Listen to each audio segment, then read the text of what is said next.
ચાલો ધોરણ 12 chapter 12 lecture number 4 અને આ તમારું સૌથી મોસ્ટ આઈએમપી થિયરી આઈએમપી નો કહેવાય અને મોસ્ટ એન્ડ મોસ્ટ આઈએમપી કારણ કે આ થિયરી એટલી બધી વાર પૂછાણી છે કે નહીં પૂછો કેટલી વાર એ તો મને બહુ બધી વાર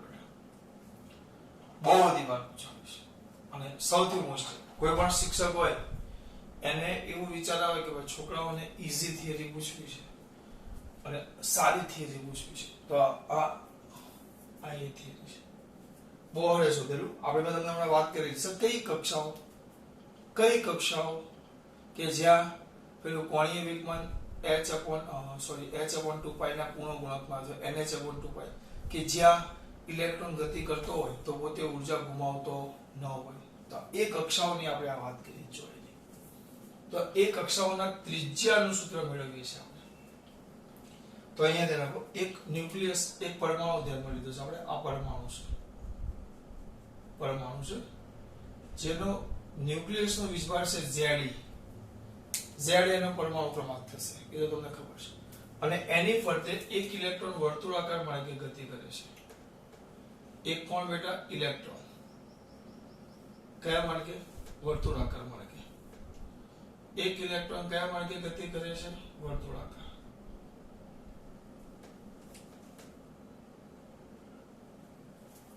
આ ઇલેક્ટ્રોન આ તો ખરાબ લાગશે કે વ્યવસ્થિત કક્ષા અવ્યવસ્થિત વ્યવસ્થિત આ રીતે કેટલી ત્રિજ્યા વાળી ત્રિજ્યા લખી નાખીએ rn ત્રિજ્યા વાળી એ લોકો rn આપ્યું છે ત્રિજ્યા rn ત્રિજ્યા વાળી કક્ષામાં એ ગતિ કરે છે આ ઇલેક્ટ્રોન છે આપણો rn અને આ કક્ષા છે આપણી nમી કક્ષા કઈ કક્ષામાં nમી કક્ષામાં તો rn ત્રિજ્યા વાળી nમી કક્ષામાં ઇલેક્ટ્રોન ગતિ કરે છે આ રીતે ગતિ કરે છે જેનો વેગ પણ એ લોકો એ રીતે જ આપે છે vn છે વેગ v લખાય પણ આ nમી કક્ષા માટે એ લોકો n લખે છે ટૂંકમાં nમી કક્ષાનું ત્રિજ્યાનું સૂત્ર છે કક્ષાની ત્રિજ્યાનું સૂત્ર પણ આ કઈ કક્ષાની વાત કરીએ છીએ આપણે nમી અને આ જે ઇલેક્ટ્રોન છે એનું દળ m છે ઇલેક્ટ્રોન છે એનું દળ m છે થેરીનો અઘરો ભાગ પડો હે સર વ્યવસ્થિત વિચારનું બોલું છું તમે આમ હું અઘરું બસ આ જ અઘરો ભાગ છે હું 2-3 વાર પેપર ચેક કરવા ગયો છું 2-3 વાર આમ તો વાર કે પણ એમાંથી 2 વાર આ થિયરી પૂછાયેલી છે અને મેં ચેક કર્યું છે ને તો પાછળનું બધું સાચું હોય પણ આગળનું આ જે વિધાન બોલ્યું એનું છોકરા લખતા નથી ખરેખર તો લખવું પડે કારણ કે સ્ટાર્ટિંગ છે હા એટલે 3 માર્ક્સ થિયરી તો બેઠા પછી હું કેટલા આપી શકું મેક્સિમમ 2 ડાયરેક્ટ વર્ણન કર્યા વગર ચાલુ કરી દે થોડુંક તો વર્ણન કરવું પડે તો શેમાં દર્શાવ્યા અનુસાર શેમાં દર્શાવ્યા અનુસાર બોલો તમને દેખાય છે ભાઈ કેમ સાવ મૂંગા છો હા તો શેમાં આકૃતિમાં દર્શાવ્યા મુજબ m દર ધરાવતો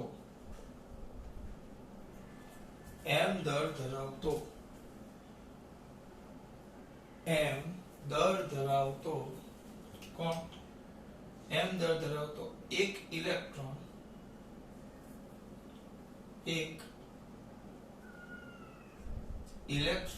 એ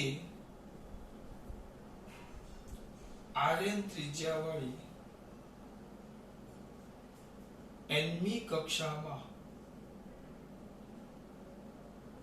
કેટલી છે ઝડપ કેટલી છે vn જેટલી ઝડપથી ભ્રમણ કરે છે અહીં કોણ છે ન્યુક્લિયસનો વીજભાર અથવા વિદ્યુતભાર Z છે ક્યાં જ્યાં Z બરાબર તત્વનો જે પણ તત્વનો કયો ક્રમાંક પરમાણુ ક્રમાંક આ સૌથી અઘરો ભાગ આવી ગયો m દર વાળો ઇલેક્ટ્રોન rn ત્રિજ્યા વાળી nમી કક્ષામાં vn જેટલી ઝડપથી શું કરે છે બેટા ભ્રમણ કરે છે અહીં ન્યુક્લિયસનો વીજભાર કેટલો છે z જ્યાં z એ તત્વનો શું છે પરમાણુ વર્તુળાકાર માર્ગે ગતિ કરે તો મારા દીકરાઓને તરત જ યાદ આવવું જોઈએ. સર શું યાદ આવવું જોઈએ? વર્તુળાકાર માર્ગે ગતિ કરે છે. કયા માર્ગે? વર્તુળાકાર. તો શું યાદ આવવું જોઈએ? આ વર્તુળાકાર માર્ગે ગતિ કરે તો શું યાદ આવવું જોઈએ? તમને તરત જ યાદ આવવું જોઈએ. વર્તુળાકાર માર્ગે ગતિ કરે તો ઇલેક્ટ્રોન અને ન્યુક્લિયસના ધન વીજભાર વચ્ચે જે કયું બળ લાગે? કુલંબીય આકર્ષણ. કારણ કે આ ધન વીજભાર છે જો અને આ ઋણ વીજભાર છે, તો એની વચ્ચે લાગતું આકર્ષણ બળ વર્તુળાકાર માર્ગ છે જે જરૂરી એવું શું પૂરું પાડે? કેન્દ્રગામી બળ પૂરું પાડે. અહીંયા લખશું તો કોની વચ્ચે બેટા? કોની વચ્ચે બોલો? ન્યુક્લિયસ ના ધન વીજભાર અને ઇલેક્ટ્રોન વચ્ચે લાગતું કુલંબીય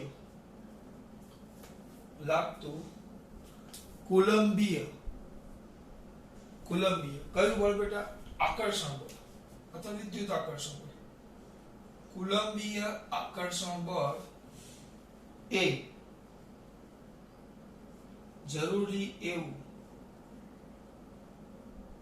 કેન્દ્રગામી બળ પૂરું પાડે છે. તો જો મારા દીકરાઓને આવડે કેન્દ્રગામી બળ આવે તરત દોડતા બોલે સર એ તો આવડે. તો શું આવશે બોલો? કેન્દ્રગામી બળ બરાબર કુલંબીય આકર્ષણ.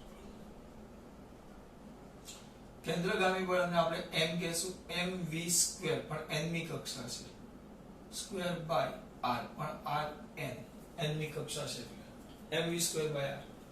અને અહીંયા આવશે k નો લખવો હોય તો 1/4 પાઈ એપ્સિલોન 0 કુલંબીય બળ.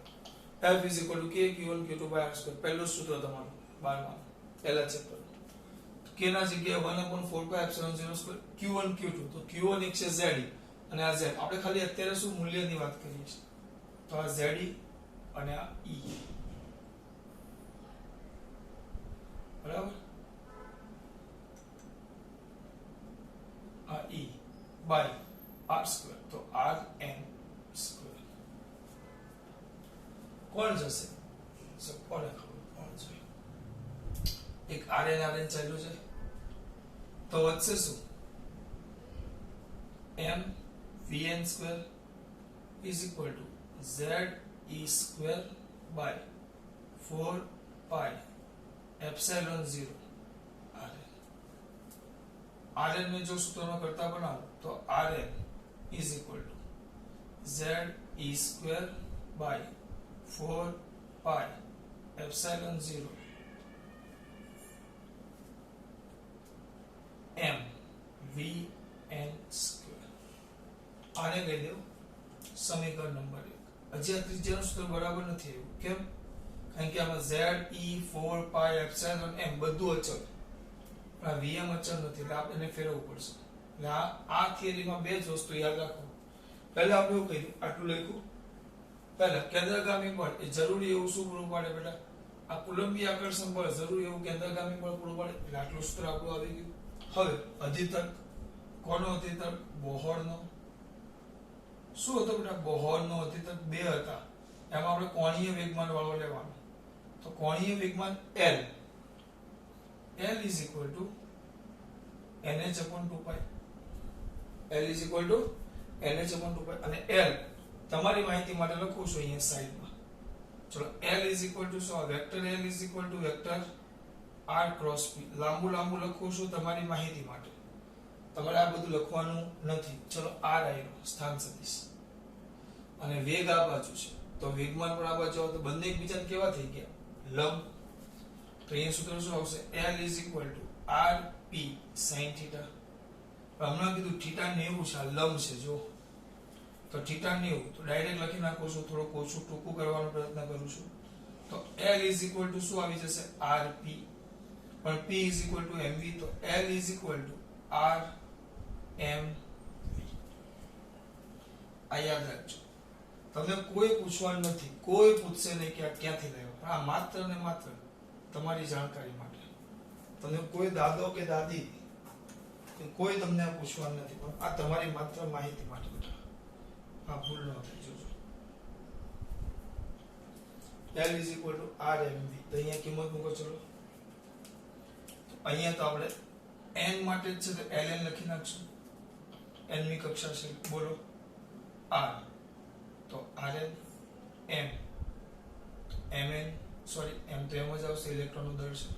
v તો vn, આ બાજુ nh/2π. તો હું vn ને સૂત્રનો કરતા બનાવીશું. થોડુંક માંથી કેવો ધ્યાન આપે તો vn ની કિંમત મળે તમને. તો vn is equal to nh upon આ કોણ છે 2π, અને આ rn rn into m. આને કહેવાશે સમીકરણ નંબર 2. તો સમીકરણ 2 ની કિંમત ક્યાં મૂકતા? 1 માં, કારણ કે આપણે rn ની કિંમત લાવવાની છે. તો સમીકરણ 2 ની કિંમત સમીકરણ 1 માં મૂકતા. ચલો મૂકો. 2 ની કિંમત સમીકરણ ક્યાં મૂકતા? 1 માં. ચલો મૂકો. શું થાય બોલો? 2 ની કિંમત 1 માં મૂકી તો ધ્યાનથી ઉતાવળ ઝડપ કે નહીં બેટા? rn ના rn પહેલા હું v સિવાયના બધા પદો લખી નાખું. is equal to z e square by 4 pi epsilon 0 m આવ્યું ગુણ્યા vn છેદમાં છે પણ અહીંયા vn સ્ક્વેર છે, આ ખાલી vn છે તો બુદ્ધિ ચાલવી જોઈએ. તો છેદમાં લખશું, ઊંધું લખવું પડશે. ઊંધું આ 1 upon છે તો શું આવશે? વર્ગ છે પાછું, એટલે n સ્ક્વેર h સ્ક્વેર આ ઉપર જશે 2 નો વર્ગ 4 4 પાઈ સ્ક્વેર આવ્યો rn. તો rn સ્ક્વેર m, તો m સ્ક્વેર. હવે ધ્યાનથી બધું આવી ગયું જોઈ લેજો, કારણ કે આમાં ઉતાવળમાં લોચો પડશે. n square h square 4 pi square rn square n square આવી ગયું જો rn. આમાં કઈ પ્રોબ્લેમ છે? હવે જો આગળ ઉડાડો જેવું તો બહુ બધું ઉઠશે. 4 પાઈ એટલે એક પાઈ વધશે, પછી આ એક rn અને એક rn. તો આ બે rn તો ગયા, આ એક m અને એક m. આ બે 4 પાઈ અને આ 4 પાઈ અહીંયાથી એક જાય તો rn ને સૂત્રનો કરતા બનાવો. જો આ બાજુ લખું છું rn, દેખાય rn is equal બધું આ બાજુ નાખો તો n સ્ક્વેર h સ્ક્વેર આ બે ઉપર એપ્સિલોન 0 છેદમાં z e સ્ક્વેર અહીં એક પાઈ વધ્યો પાઈ m. આ થઈ ગયું તમારું ત્રિજ્યાનો સૂત્ર. તો વ્યવસ્થિત લખવું હોય તો અચળ બધું ભેગા કરી નાખો તો rn is equal to h square epsilon 0 છેદમાં z નથી લખતો કારણ કે તત્વો બદલાય એટલે z બદલાય, તો પાઈ m e સ્ક્વેર. તો વધ્યું શું? n square by z. એટલે તમારું આ સૂત્ર આવી ગયું બેટા, આ સૂત્ર આવી ગયું ત્રિજ્યાનું.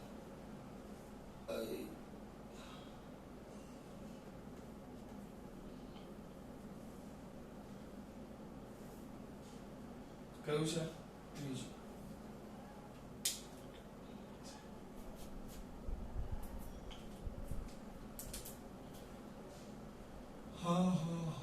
n square h square n square h square epsilon 0 છેદમાં શું હતું? z e સ્ક્વેર પાઈ m. બાબો આવી ગયો. આ બધા પદ્ધતો કેવા છે? અચળ. તો સૂત્ર શું આવશે? ત્રીજા સૂત્ર rn ચલે છે n સ્ક્વેર બાય z. આ સૂત્ર તમારા માટે ત્રિજ્યા.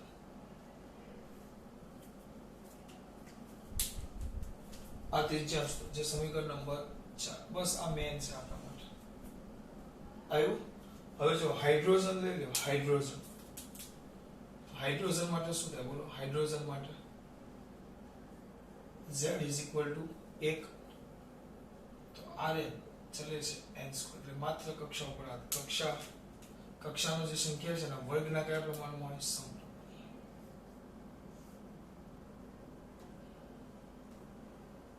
આ તમારું સૂત્ર. પાંચમું, કેટલીક વાર શું થાય ખબર? વેગનું સૂત્ર પણ કોઈક વાર કામ આવે. તો અહીંયાથી વેગ માટે જો બનાવવું હોય, વેગ માટે, તો આ વેગનું સૂત્ર થઈ ગયું. તો સૂત્ર લ્યો, vn લ્યો, ચલો આ vn છે, તો વેગનું સૂત્ર પણ બને. કોના પર આધાર રાખીને બનાવવું હોય તો, પણ મોટે ભાગે આપણે આવતું નથી. આપણે એ લોકો આપ્યું છે તો આપણે જોઈ લઈએ. વેગનું સૂત્ર બને એવું છે, બને એવું છે.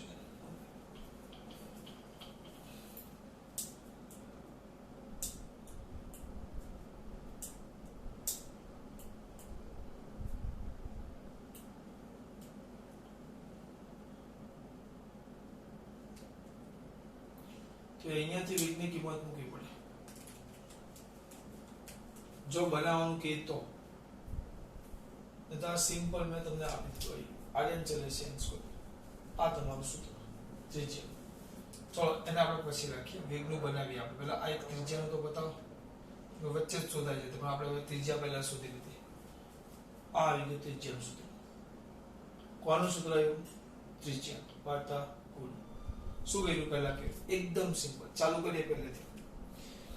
ચલો, એક પરમાણુ છે, તો એના ન્યુક્લિયસની ફરતે, બરાબર, ન્યુક્લિયસની ફરતે કેટલી ત્રિજ્યા? Rn ત્રિજ્યા વાળી અથવા એક ઇલેક્ટ્રોન જેનું દળ m છે, Rn ત્રિજ્યા વાળી કક્ષા, nમી કક્ષામાં કે જેની ત્રિજ્યા Rn છે, અથવા તો Rn ત્રિજ્યા વાળી nમી કક્ષામાં વર્તુળાકાર માર્ગે ગતિ કરે છે, જ્યાં એની ઝડપ કેટલી છે? vn. એટલે આ વસ્તુ કેન્દ્ર છે જેનો વિસ્ભાર z છે, જે z એનો પરમાણુ ક્રમાંક છે. આવી ગયો. આ ધન અને આ ઋણ, તો બંને વચ્ચે લાગતું કયું બળ બેટા? આકર્ષણ બળ. આ બંને વચ્ચે લાગતું કુલંબીય આકર્ષણ બળ જરૂરી એવું કેન્દ્રગામી બળ પૂરું પાડે વર્તુળાકાર માર્ગે ફરવા માટે. એટલે આવી ગયું. તો ચલો, કયું બળ? કેન્દ્રગામી બળ. એટલે કેન્દ્રગામી બળ બરાબર શું આવશે? કુલંબીય આકર્ષણ બળ. કેન્દ્રગામી બળ એટલે mv²/r, પણ n એ લખતા જાવ m vn²/rn.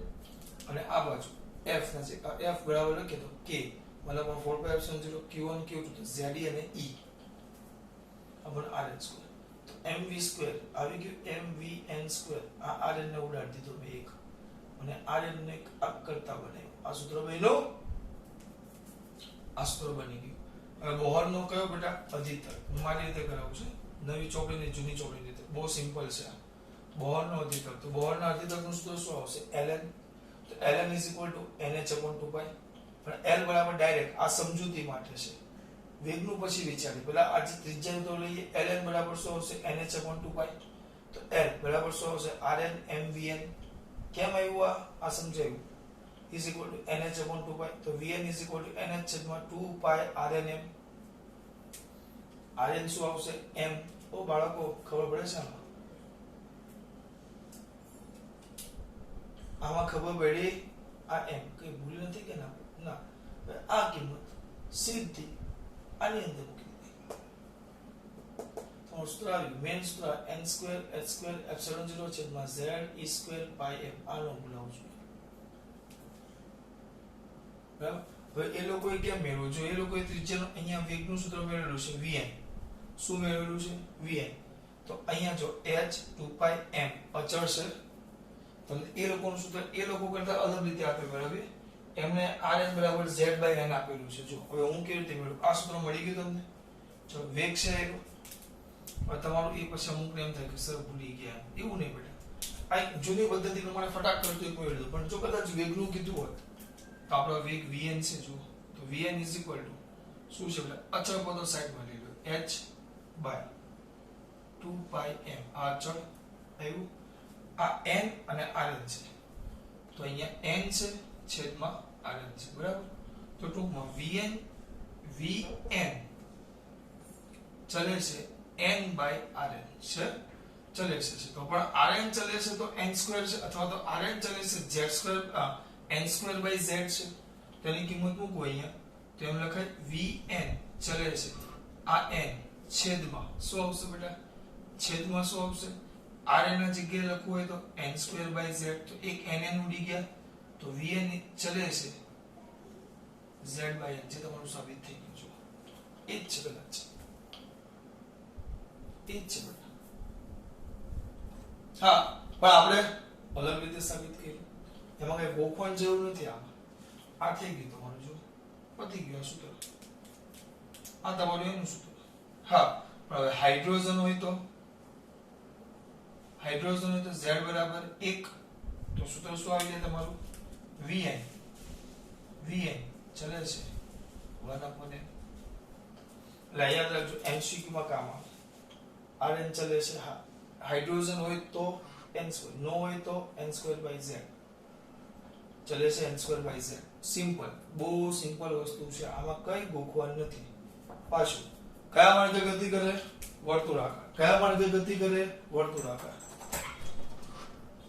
કયા માર્ગે ગતિ કરે વર્તુળાકાર ચલો અહીંયા તરફ ફટાફટ ગોખવાનું નહીં અહીંયા ધ્યાન આ બાજુ મેં જગ્યા મૂકી છે પણ દીકરાઓને કમ્પ્લીટ દેખાતું જ હશે જો આ બાજુ નથી જોતો હું એમ બોલવા જઈશ નહીં આવડશે ચલો એક પરમાણુના ન્યુક્લિયસની ફરતે એક ઇલેક્ટ્રોન છે જેનું દળ m છે ઇલેક્ટ્રોન એ કેટલી ત્રિજ્યાવાળા rn ત્રિજ્યાવાળી કક્ષામાં rn ત્રિજ્યાની nમી કક્ષામાં વર્તુળાકાર માર્ગે ગતિ કરે છે જેની કક્ષીય ઝડપ લખવું હોય તો કેટલી છે vn હા આપણે અહીંયા ઝડપ લખેલું જો ઝડપ તો અહીંયા શબ્દો ઉમેરી દઈએ કઈ ઝડપ કક્ષીય ઝડપ vn જેટલી કક્ષીય ઝડપથી શું કરે છે ભ્રમણ કરે છે બરાબર ભ્રમણ કરે છે આ જે છે એનો પરમાણુ ન્યુક્લિયસનો વિસ્તાર છે ze કેવો ze પ્લસ ze જ્યાં z એનો પરમાણુ ક્રમાંક છે એટલે આ ભાગ આવી ગયો પછી આ ધન વીજભાગ અને આ ઋણ વીજભાગ બંને વચ્ચે લાગતું કુલંબી અપાકર્ષણ બળ એ વર્તુળાકાર માર્ગે ગતિ કરવા માટે જરૂરી એવું કેન્દ્રગામી બળ પૂરું પાડે છે એટલે અહીંયા સુધી પહોંચી ગયા તો અહીંયા શું આવશે બોલો ફટાફટ કેન્દ્રગામી બળ બરાબર કુલંબીય બળ કેન્દ્રગામી બળ m v² by r પણ nn કુલંબીય બળ એટલે શું આવશે 1/4 pi epsilon 0 z e અને પાછો e z² by rn² એક r ઉડી ગયો બરાબર આને આમ નામ રાખો તોય ચાલે હા આ તમે અહીંયા આ બનાવ્યું તમને એમ થાય કે સર નથી બનાવવું તો વાંધો નહીં આને આમ નામ જ રાખો ચલો આને આમ નામ રાખો rn ચલો એક rn આ સ્ક્વેર છે એક ઉડાડી દીધી એક ખાલી બરાબર એવું કઈ નહીં બેટા આ બે ઉડાડ્યા ચલો પછી કોણીય વેગમાન L nh/2π પણ L બરાબર તો m v r અહીંયા બે nn આવશે nh/2π બાળકો જાગો છો તો vn નું સૂત્ર શું બનાવી દેવું કરતા તો vn nh/2π mrn આવી ગયું આ કિંમત સીધી અહીંયા મૂકી દો ડાયરેક્ટ જ તો સૂત્ર શું થશે જો m બરાબર vn² છે તો n² h² by 4π² m² rn² is equal to ze² by 4π epsilon 0 rn બરાબર ઉડાડો જે નો ગમતું એટલે બાકી હોય એક m ગયો 4 અને એક પાઈ ગયો સામસામે rn ગયા બોલો કઈ દી વધુ શું rn જો તો rn is equal to શું આપણો rn સૂત્ર કરતા બનાવો rn આ બાજુ આવી ગયો તો શું આવશે n² h² epsilon 0 છેદમાં ze² pi m પતી ગયો એટલે ચલે છે લખવું હોય તો rn ચલે છે n² by z પૂરું આમાં હું અઘરું છું મને એ ખબર ન પડે ખાલી બે જ વસ્તુ કહેલું આનું વર્ણન એકા ને કા એટલે આમાં હું લાંબુ કરવાનું બે ત્રીજાનું સૂત્ર તો ડાયરેક્ટ કેટ લાવો ને આ તો તમને વચ્ચે કીધું હોય કે ભાઈ વેગનું સૂત્ર મેળવો તો આ તો પછી આ મેળવવા જવાનું કોના પર આધાર રાખે છે બેસ્ટ આ આવી ગયું બરાબર હવે આમાં એક વસ્તુ બીજું આપેલું છે જેના માટે અલગ પીરિયડ ન લેવાય એને લોકોએ કીધું છે બોહરની કક્ષા. ધ્યાન આપજો. કઈ કક્ષા? બોહરની કક્ષા. ધ્યાન આપજો. બોહરની કક્ષા. સર શું? બોહરની કક્ષા એટલે સૌથી પહેલી કક્ષા. સૌથી પહેલી કક્ષા. એમાં હાઇડ્રોજન જો ત્રિજ્યાનું સ્તર શું છે આપણે લખીને આપો Rn. Rn બરાબર n² h² એપ્સિલોન 0 છેદમાં z e² πm છે.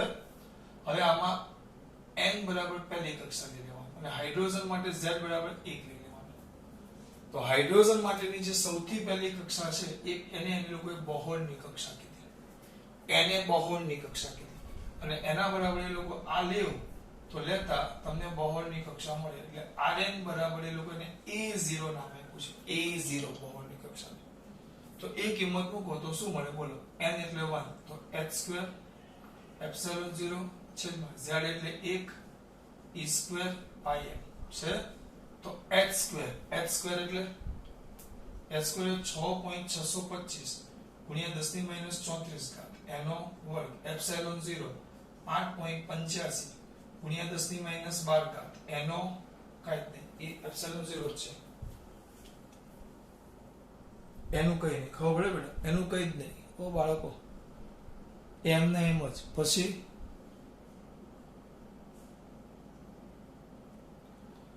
પછી જો અંદર આવી છેદમાં e² એટલે 1.6 ગુણ્યા 10 ની માઈનસ 19 ઘાત એનો વર્ગ પાઈ 3.14 m 9.1 ગુણ્યા 10 ની માઈનસ 31 ઘાત. તો એનો કઈક જવાબ આવે. એ જવાબ કઈક મને યાદ છે 0.53 એંગસ્ટ્રોમ જેવો આવશે.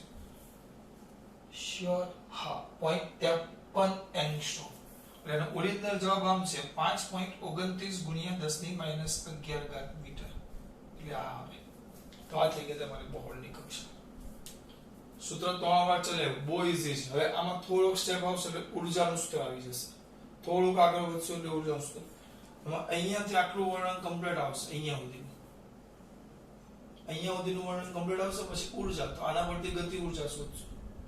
એ ગતિ ઊર્જા મળે પછી સ્થિતિ ઊર્જા ને બધું શોધવાનું. ભલે આટલામાં ખબર પડી? ખાસ વાત. જય શ્રી કૃષ્ણ.